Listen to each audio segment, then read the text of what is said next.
Well, hello. Sorry. Welcome to chapter 56 of World's Longest Suicide Note. My name is Roger, and while I am suicidal at times, I am not a mental health professional or any of the above. So, yes, but I have talked to a lot of mental health professionals. Matter of fact, I had a conversation just a couple days ago, and I want to talk to you about that a little bit. So, as I work through this little project here, I had therapy a couple days ago, and while I have a plethora of issues, which is not going to be a surprise to anybody. But the one thing that I went into this this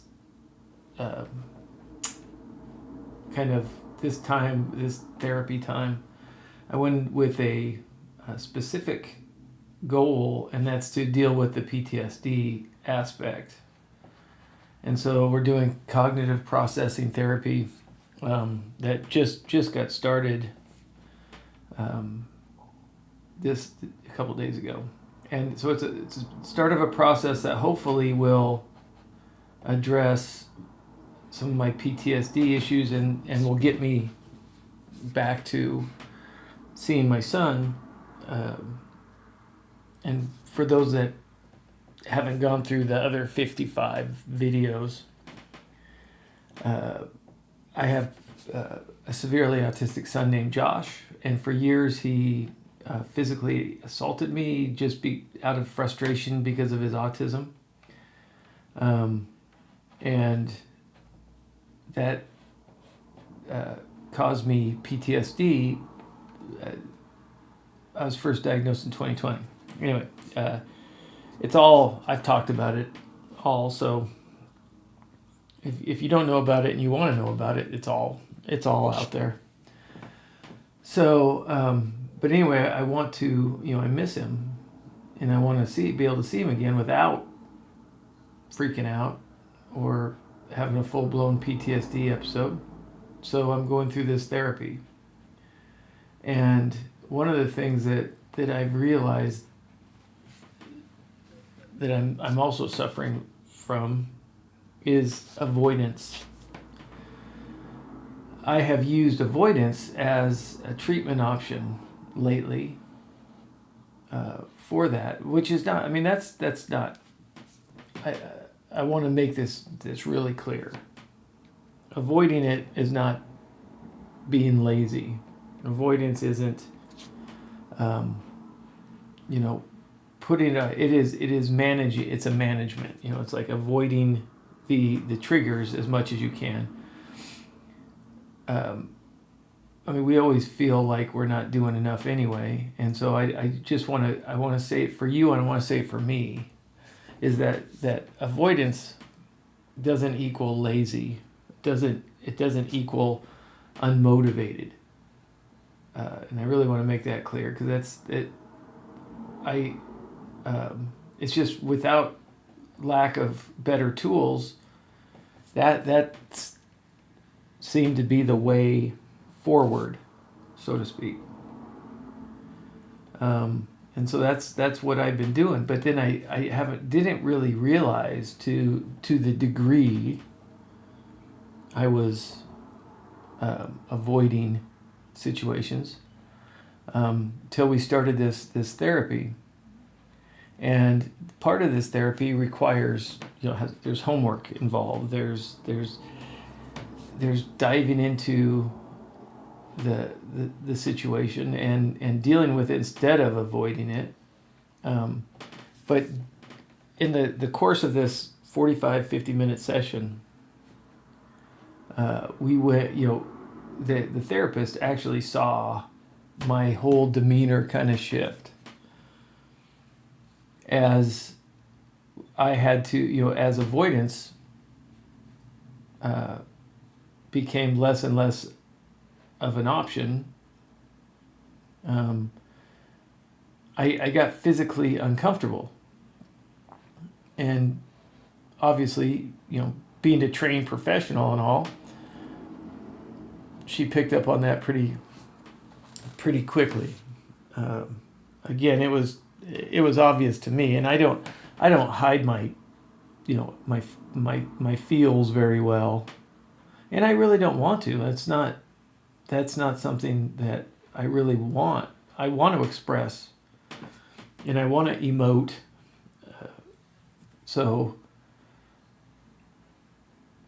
but at the same time, I've just realized that was my biggest takeaway from that is like just the physical desire to run away from this situation.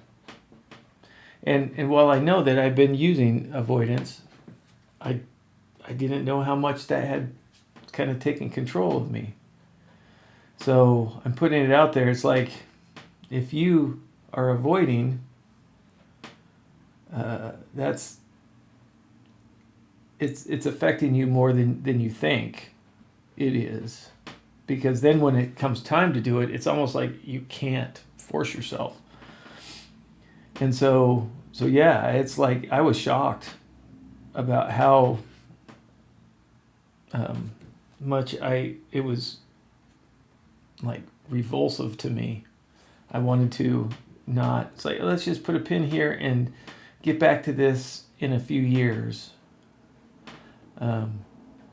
But we're not doing that. I mean, I can't, it also showed me, it's like, well, that's what I want to do, but that's probably the worst possible thing for me to do right now, is to continue the avoidance.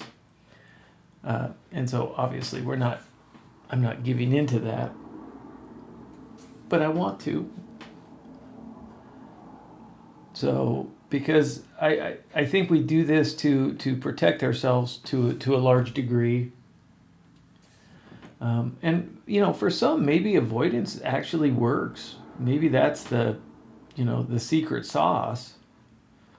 I just know in my life that's never worked out for me. Avoiding something that I should be doing has never really just worked out. I'm sure there's some people who, and we know people like this. Everyone has a person like this in their lives that they may not like avoid things on purpose, but that's just their nature, is kind of just to avoid things, but good things happen to them. And so there's always this person who kind of proves the opposite. Well, if you do nothing, things could still work out. Yeah, and we hate those people with a passion sometimes, because that never works for us. So yeah, and I'm one of the ones that it never works for. So I have to be proactive, and I am in many ways, but in this way, I'm not. Avoidance has been my thing, and I've just realized how that has kind of caught up to me. And I'm rarely surprised by my mentality, and I was actually taken aback. Like, yeah, I'm uncomfortable. I'm not comfortable right now talking about this, or the idea that we're gonna dive into it in an active way. Yeah, there was a definite response, and it wasn't. I mean, I could sometimes you can kind of control that to a degree, but no, it's like, nope. And it's not. I don't want to make it sound like I have to do something extreme in terms of this, what this process is asking of me. It's some homework, it's some thought, it's some explanation, and then trying to understand things better. So it's not like you have to do an Ironman and you're like, oh, I don't know if I can do that. I mean, it's not physically or mentally demanding. It's just something I don't want to deal with. I mean, there's something I do want to deal with, but I don't want to do. Uh, Either way I say it, it's going to sound bad. So I'm just going to leave it. Draw your own conclusions. But I do want to get better, for many reasons. I mean, the biggest of which, Josh is coming over today,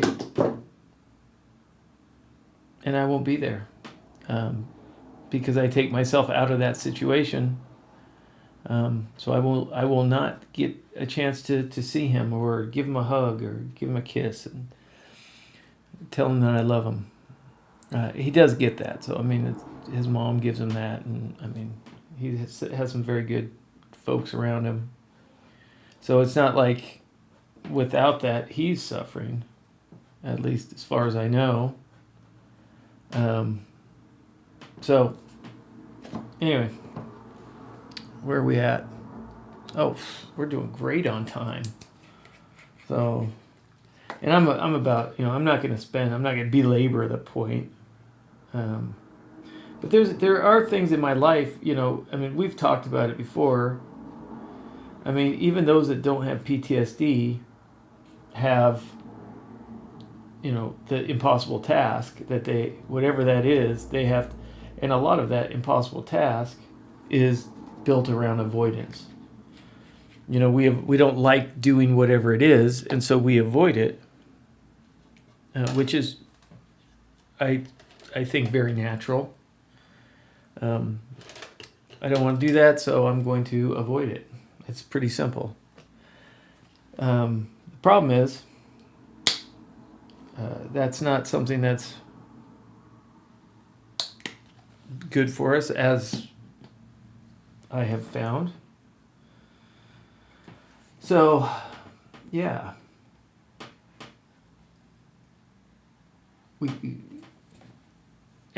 Honestly, as I separate myself from that therapy session, there is good feelings, in the sense that I feel like in doing that and in taking on that challenge head on, so to speak, it's not really head on. It's like after time, I finally got around to doing it. Because I haven't been proactive with this one aspect. But I do feel good that I'm starting, after that the initial revulsion has, it's been kind of replaced by some optimism, and just general feelings like, okay, I'm finally doing something that I should have done before, and that's a positive feeling, and I appreciate it. You never know what you're going to get, or how you're going to feel after you start the process. But I'm happy that the process has finally started. So, and it feels good. So if I could do anything, I would just encourage you, if you have something that you've been kind of holding on to, not really wanting to deal with that, or felt like, you never really had the capacity. First of all, I'll say I totally understand.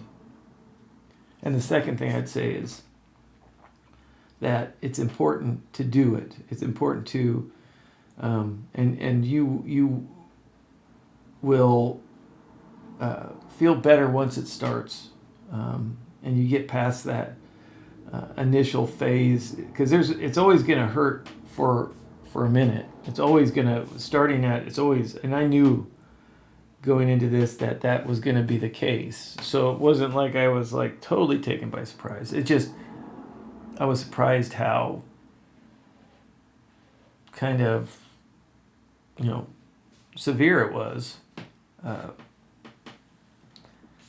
uh, anyway, I'm going to let you go now. We've talked about it. I'll still probably avoid things from time to time, and I'm still not crazy about what next session, but it's going to be a process, and I'm going to get through it. So get out there and mow the lawn, or do your taxes, or take care of your PTSD, and work through it, and keep fighting. And we'll see you on the next one. Take care.